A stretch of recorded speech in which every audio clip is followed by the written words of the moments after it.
وما أرسلناك إلا رحمة للعالمين. Kita masuk di pasal tolak bain dan tolak raj'i. 563. Bagi orang yang merdeka memiliki hak tolak sebanyak 3. Untuk yang lainnya silakan ya dikirimkan pertanyaannya di kolom chat nih. Bentar lagi selesai. Tolak bain dan tolak raj'i. Bagi orang yang merdeka memiliki hak tolak sebanyak 3 kali. Merdeka kita ya, bukan budak.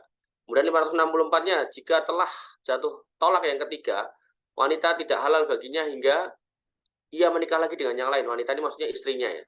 Nggak halal lagi kecuali dia menikah dengan laki-laki lain dengan pernikahan yang benar, artinya yang syar'i, dan mereka telah melakukan hubungan suami istri. Baru kemudian cerai, nah mantan suaminya baru boleh balik lagi. Ini udah kesekian kali kita ulangi bab ini ya. Nah kalau disandiwarakan itu namanya muhalil, nikah tahlil, ya, muhalil dan muhalalah, nah itu nggak boleh. Tahlil di sini bukan berarti la ilaha illallah, bukan ya, tahlil ya. Tahlil di sini ya nikah disandiwara gitu loh. Jadi karena mantannya ini udah ditalak 3, dia mau balik nggak bisa, nah terus dia sandiwara nyuruh temennya untuk nikahin mantannya, nanti setelah sekian lama atau sekian bulan dicerai gitu kan. Nah ini nggak boleh, nikah tahlil seperti ini nggak boleh. Berdasarkan firman Allah Subhanahu Wa Taala, at-tolaqu marrotani, ya, tolak itu 2 kali, fa imsakun bima'ruf, nah, maka setelah itu boleh rujuk dengan cara yang ma'ruf gitu kan. Berarti dalam masa iddah maksudnya. Au tasrihu bi ihsan, ya, atau menceraikannya dengan cara yang terbaik. Ihsan itu yang terbaik. Jadi cerai itu harus dengan cara baik, jangan cerai sambil pukul-pukulan, jangan. Wala yahillu lakum an ta'khudhu mimma ataitumuhunna syai'an illa ayyakhafa alla yuqima hududallah.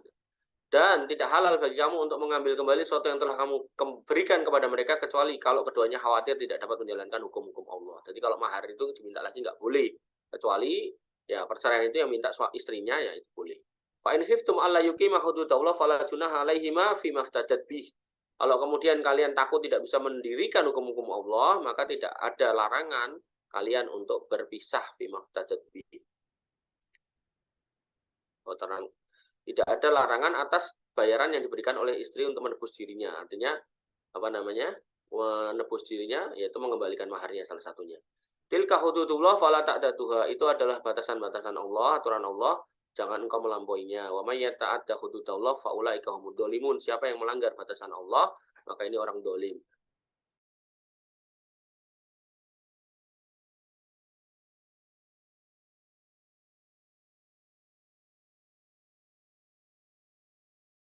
Tiga, fa in talaqaha fala junaha alaihima ayyata roja indonna ayyuki mahududallah. Kalau kemudian suami yang kedua ini mencerainya, maka tidak ada halangan bagi kedua mantan suami istri yang pertama tadi untuk kembali. Indonna ayyuki mahududallah. Kalau mereka menyangka bisa mendirikan, menegakkan batasan-batasan Allah. Sekali lagi menikah itu adalah untuk mendirikan agama Allah. Kalau menikah sudah tidak bisa saling menyemangati untuk ibadah, malah justru gembosi. Suaminya mau sholat nggak boleh, istrinya mau pakai jilbab dilarang gitu kan. Maka ya apa gunanya melanjutkan pernikahan gitu loh.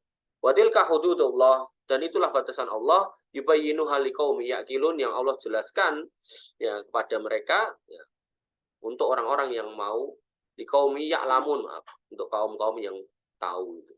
Sehingga yang harus kita pahami ini loh. Di sini diulang-ulang loh. Ya, diulang-ulang Allah ya khofa Allah yuqima hududallah nih 1. Kemudian diulang lagi ayyuki mahududallah 2. Nah, terus di sini diulang lagi ayata roja'a ayyuki mahududallah 3. Terus diulang sampai 3 kali gitu. Artinya ketika kita paham benar, maka niat pernikahan itu ya harus dalam rangka untuk menggenapi setengah agama, bukan setengah hati, setengah jiwa, bukan kayak di lagu-lagu itu enggak. Setengah agama. Maksudnya apa? Kamu udah bisa paham fikih sholat, kamu udah paham umroh, kamu udah paham tata cara ini dan itu, semua fikih puasa dan seterusnya, maka menikah itu memotivasi pasangan untuk mengerjakan amalan-amalan ibadah yang merupakan perintah Allah Subhanahu wa taala kepada semua manusia, yaitu wa ma khalaqtul jinna wal insa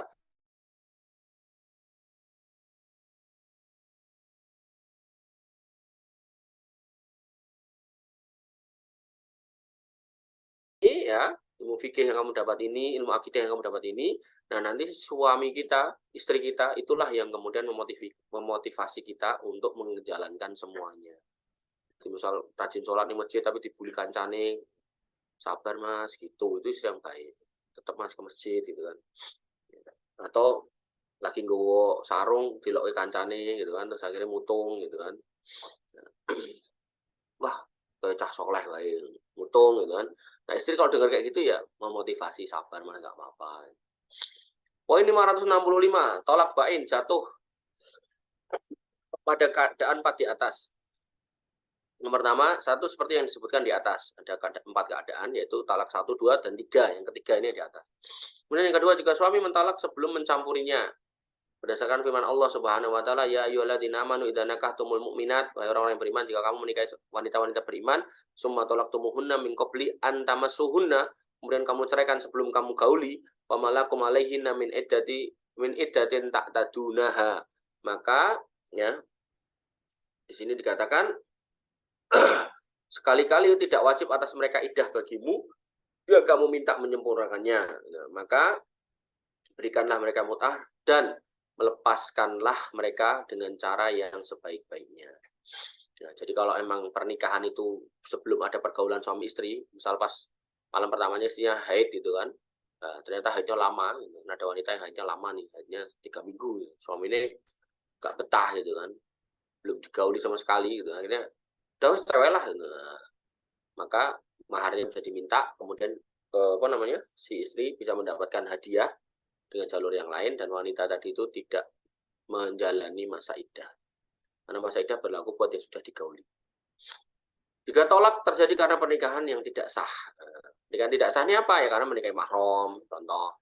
Karena rukunnya kurang, gitu kan. Waktu nikah nggak ada saksinya, atau saksinya ada tapi dia tuli, gitu kan. Nah, gimana cara memahami kalau ini orang nikah beneran? Sah, dia ngomong manduk-manduk gitu. Padahal ternyata seiring berjalannya waktu ternyata salah satu saksinya ini tuli gitu kan. Harusnya dia membawa alat dengarnya itu, tapi alat dengarnya carry atau ceblok di jalan karena naik motor jatuh gitu. Terus dia nekat datang dengan prinsip pokoknya kok naik saksi sebelahku atau saksi pendampingku ini mandok, aku ya melu mandok gitu. Ya, dia membaca gerak mulut ya, ini nggak bener ya.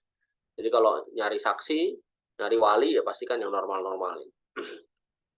Kemudian yang keempat, jika tolak terjadi dengan adanya ganti rugi, maksudnya ada permintaan khulu, maka terjadi talak bain. Yang ke-566 dan yang selain itu termasuk talak roj'i, bisa rujuk kembali, maka suami boleh merujuknya selama masih dalam masa iddah. Jadi ada talak bain, ada talak roj'i, ada bain sugro, ada bain kubro. Bain sugro ini yang bisa kembali dengan beberapa persyaratan, yang bain kubro ini selamanya nggak bisa kembali. Nah, kita talak roj'i sekarang. Talak roj'i itu bisa rujuk ya ketika menjalani masa iddah selama berapa waktu.